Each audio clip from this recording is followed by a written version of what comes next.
Hi, I'm Sir Dash Masong. Welcome to my Licensure Exam for Teachers Review, Professional Education, Part 6. Let's start. Prof. Ed 26, Philippine Education Laws. A graduate who has recently passed the Licensure Exam for Teachers, LET or BLEP na ngayon, is now required to register with the Professional Regulation Commission or PRC and take an oath before practicing as a teacher. Which law mandates this professionalization requirement? A. RA 4670, B. RA 10533, C. RA 7836, or D. RA 9155. Again, a graduate who has recently passed the licensure exam for teachers, sana all, is now required to register with the PRC and take an oath before practicing as a teacher. Which law mandates this professionalization requirement?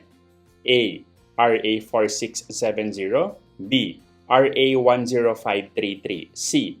RA 7836, or D. RA 9155. Pause this video and try to answer it on your own. Go! Alright, the correct answer is letter C, RA 7836. I-recall natin yung mga Philippine Education Laws.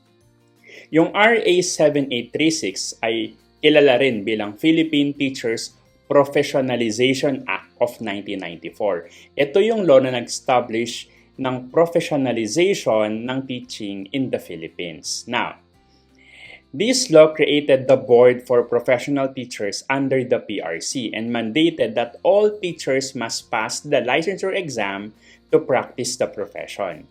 Passing the LET and registering with the PRC are legal requirements under this act. Also, itong RA 7836 ensures that only qualified and competent individuals are allowed to teach in Philippine schools. Sir, ano yung A, B, and D? Bakit kaya incorrect ito? Kasi yung RA 4670, ayun yung Magna Carta for public school teachers. Ito naman nagpro-protect sa rights and welfare ng teachers. Yung RA 10533 naman, ito yung tinatawag na Enhanced Basic Education Act. Ito naman yung nag-establish ng K-12 program. Yung RA 9155, ito yung Governance of Basic Education Act. Ito naman yung nag-structure sa DepEd at saka sa field offices nito. That's it. See you sa next session. God bless! Prof. Ed 27, Facilitating Learning, Gardner's Multiple Intelligences. A student demonstrates exceptional ability in reading comprehension, writing stories, and expressing ideas clearly through spoken language. According to Howard Gardner's theory of multiple intelligences, this student is most likely strong in which type of intelligence? A. Spatial intelligence, B. Linguistic intelligence, C. Logical mathematical intelligence, or D. Interpersonal intelligence. Again, a student demonstrates exceptional ability in reading comprehension, writing stories, and expressing ideas clearly through spoken language. According to Howard Gardner's theory of multiple intelligences, this student is most likely strong in which type of intelligence? A. Spatial intelligence, B. Linguistic intelligence, C. Logical mathematical intelligence, or D. Interpersonal intelligence. Pause this video and try to answer it on your own. Go! Alright, the correct answer is letter B, Linguistic Intelligence. Actually, may clue ka na dun sa sentence na i-recall natin itong multiple intelligences. Yung Linguistic Intelligence, isa yon sa siyam na multiple intelligences na pinopose ni Howard Gardner. It involves the capacity to use language effectively for reading, writing, speaking, and listening. Yung mga students na may strong linguistic intelligence excel in composing stories, understanding complex texts, and articulating their thoughts with clarity and precision. If we will analyze dito sa my situation, the student's strength in reading comprehension, story writing, and verbal expression directly align sa linguistic intelligence. Okay, very important to take note. No? Itong theory ni Gardner, it encourages us, teachers, to recognize that learners have different strengths and to design instruction that taps into these varied intelligences. Alright, bakit mali yung ACD? Kasi yung spatial intelligence, it involves the ability to visualize and manipulate objects, maps, and diagrams.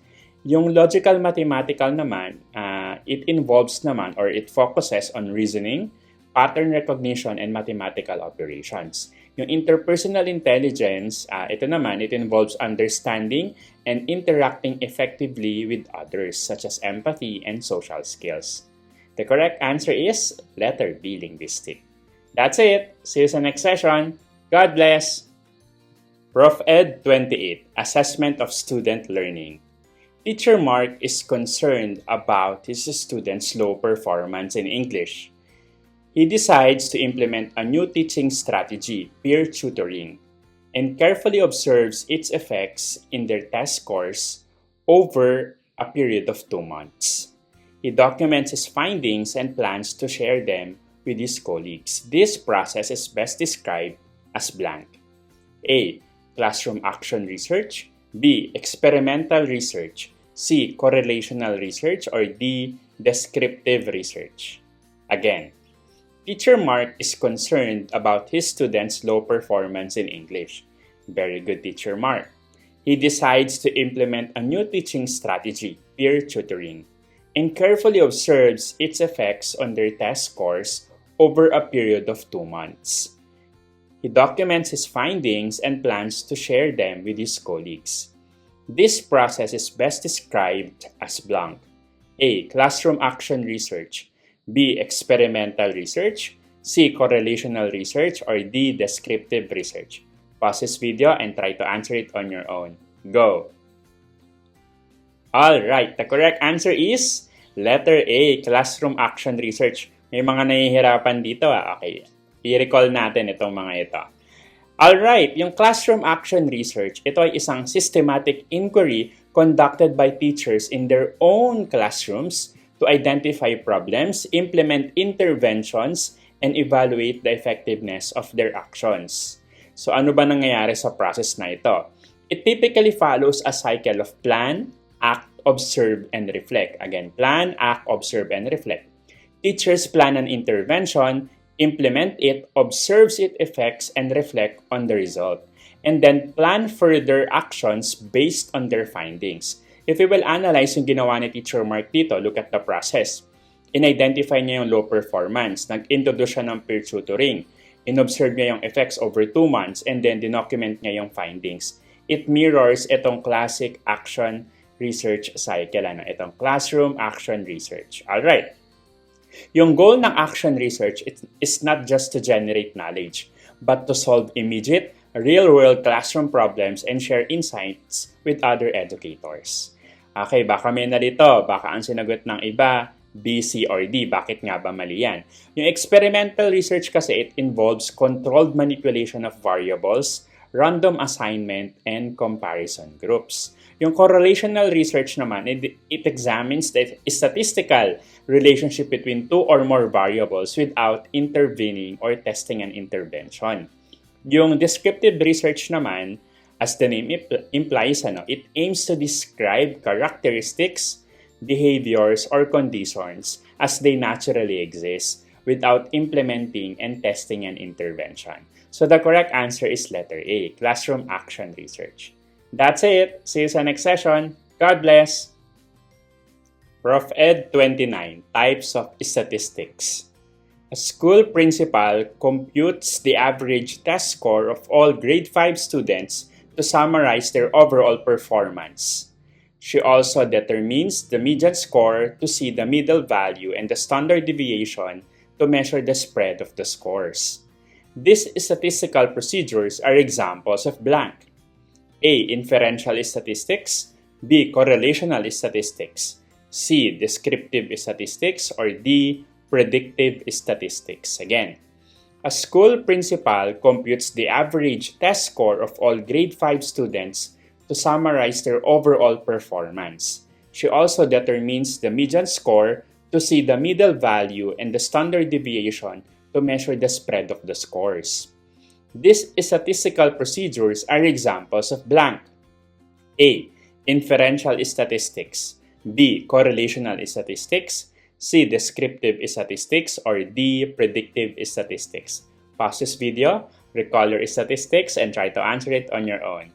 Go! Alright, the correct answer is letter C, descriptive statistics. O baka nalimot na yung stat, i-recall natin. Yung descriptive stat, ginagamit to summarize, organize, and describe the basic features of a set of data. The common descriptive statistics include the mean, yung average, yung median, yung middle value, tsaka yung standard deviation, yung spread of scores. Look at the situation. Try to analyze anong ginawa ng principal. Exactly, gumamit siya ng mean, median, and standard deviation to summarize yung grade 5 test performance. So clearly, the correct answer is letter C. Okay, i-recall natin ano nga ba yung ABD.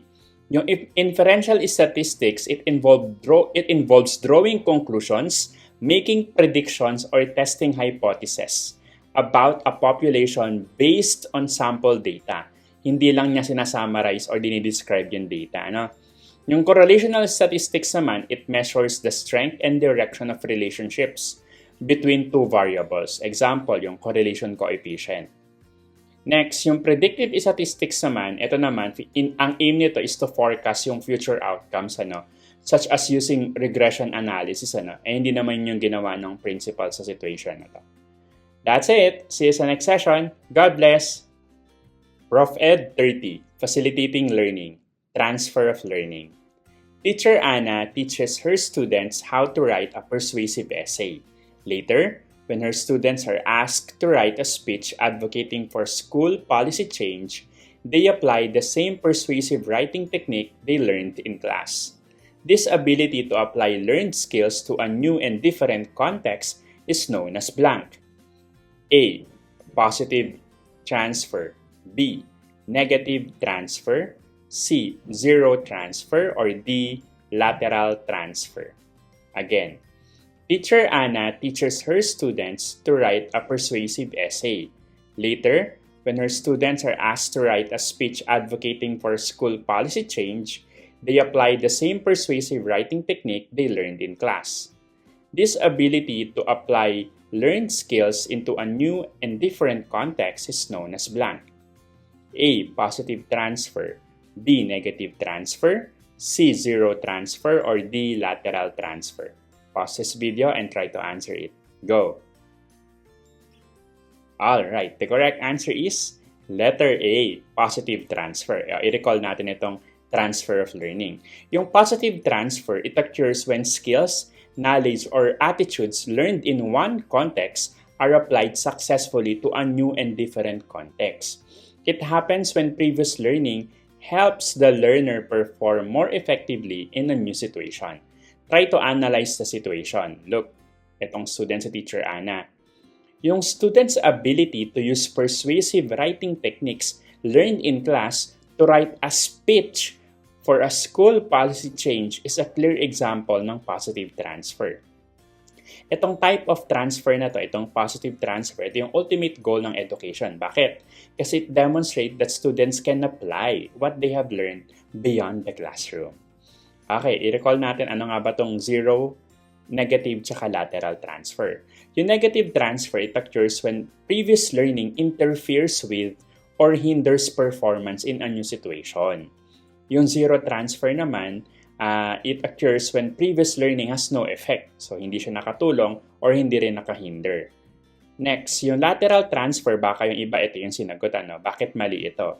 Kasi ito, yung lateral transfer, it refers to the transfer of learning between similar or parallel contexts at the same level. An example nun, writing a persuasive essay to writing a persuasive letter. So, tingnan niyo yung scenario. Anong nangyari dito? It involves applying skills to a different format, from a persuasive essay to writing a speech na ng school policy change. So, it's a broader application. Kaya the correct answer is letter A. That's it. See you sa next session. God bless. Hashtag, sana makatulong. If you want a free digital copy of this reviewer, pinamimigay ko po ng libre. How? Just comment on this video, free reviewer, and I can send you the link.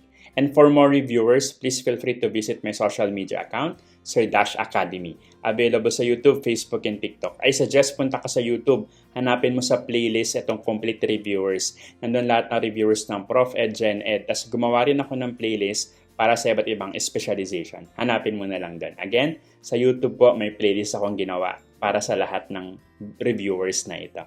That's it. See you sa next session. God bless!